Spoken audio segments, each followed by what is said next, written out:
If you have not watched the previous video, please watch it first. The link is available in the description or in the I button. Welcome back. All right, let's just dive right into the next piece of Morgan Housel's brilliant book, The Psychology of Money. Today we're unpacking Chapter 5, Getting Wealthy versus Staying Wealthy. And guys, this one reveals a fascinating, honestly kind of overlooked paradox. Making money and keeping money, they are two completely different games. Sounds pretty obvious, right? But this exact shift in mindset actually tricks up some of the absolute smartest people on the planet. So it really begs the question, doesn't it? Why do some folks earn these absolute life-changing fortunes only to turn around and lose every single penny? I mean, what's going on psychologically when massive wealth just poof, evaporates? To figure this out, we're not going to stare at boring spreadsheets. Instead, we're going to look at history's extremes and the very specific, very human behaviors that drove them. Let's take a trip back to October 1929, the dawn of the Great Depression. In just a single week, more than a third of the stock market's wealth literally vanished into thin air. It was a time of absolute crushing desperation. We're talking widespread reports of ruined speculators taking their own lives. But right in the middle of all this financial chaos, we find two incredible, totally contrasting stories that hit the nail on the head for our theme today. On one side, you've got Jesse Livermore. He was widely considered the greatest stock market trader of his day. Through a mix of absolute genius and, let's be real, a lot of luck, he shorted the market right before the crash. He walked away with the equivalent of $3 billion in a single day. $3 billion. No way, right? Now, on the flip side, meet Abraham Germansky. He was a multimillionaire real estate developer who did what basically everyone else was doing at the time. He bet heavily on stocks. So while Livermore's family is popping champagne and celebrating this newfound mega wealth, Germansky was literally seen wandering Wall Street, tearing up ticker tape in pure despair. He was completely, utterly ruined. And you know, this perfectly illustrates the crux of today's explainer. Because if we just fast forward 4 short years to 1933, the story completely flips. Livermore, who was just overflowing with that invincibility of a $3 billion windfall, felt completely untouchable. He started making larger, riskier, increasingly reckless bets.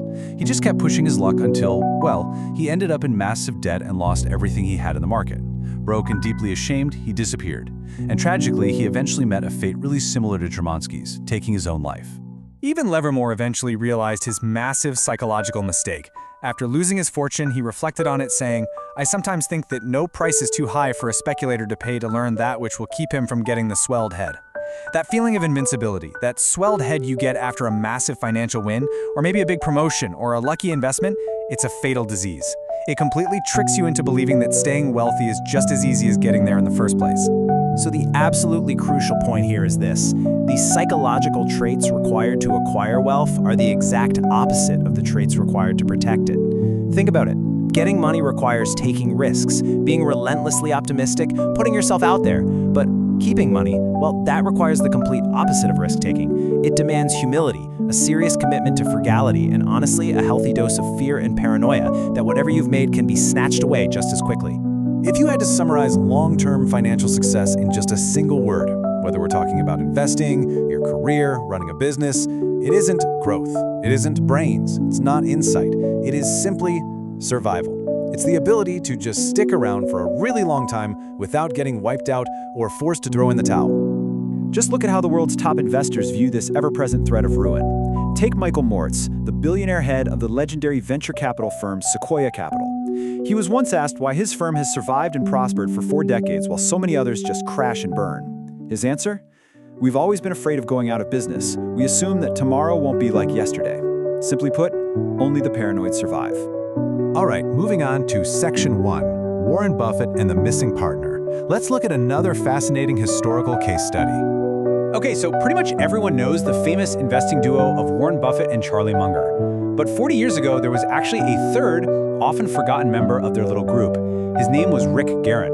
As Warren Buffett later explained, Rick was just as brilliant at investing as he and Charlie were.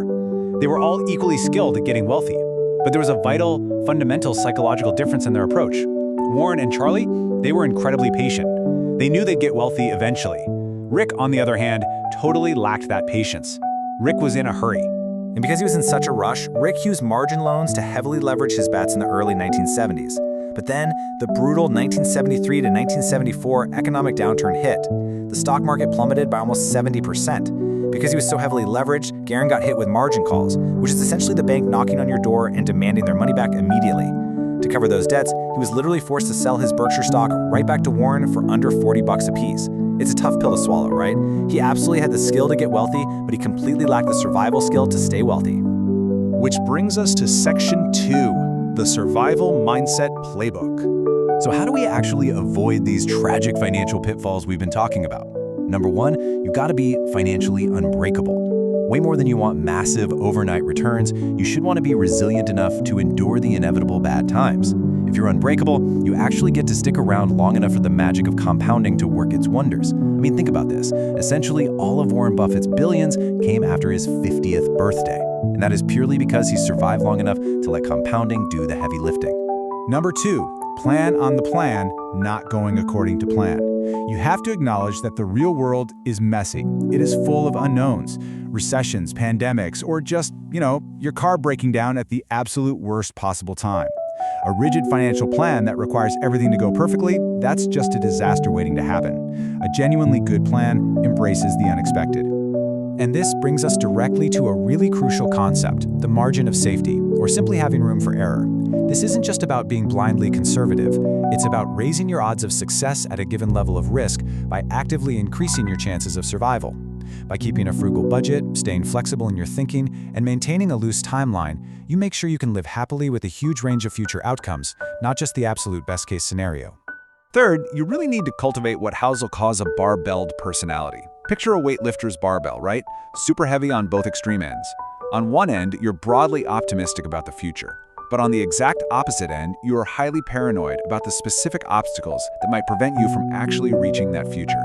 I know it sounds like a total contradiction, but balancing that hope with hypervigilance is literally the only way to navigate wealth over the long haul. Let's break that down just a bit more. True, sensible optimism isn't some naive belief that everything's always going to be sunshine and rainbows. It's the core belief that the long-term odds are in your favor, even if you know for a fact that the road to get there is going to be paved with misery, recessions, and landmines. You need the optimism to stay invested for sure, but you absolutely need the realism to survive the short-term disasters along the way.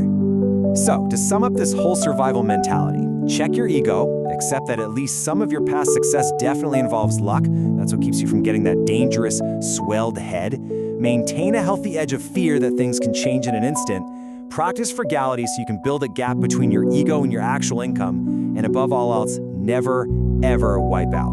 Prioritize your financial longevity and endurance way over getting rich quick.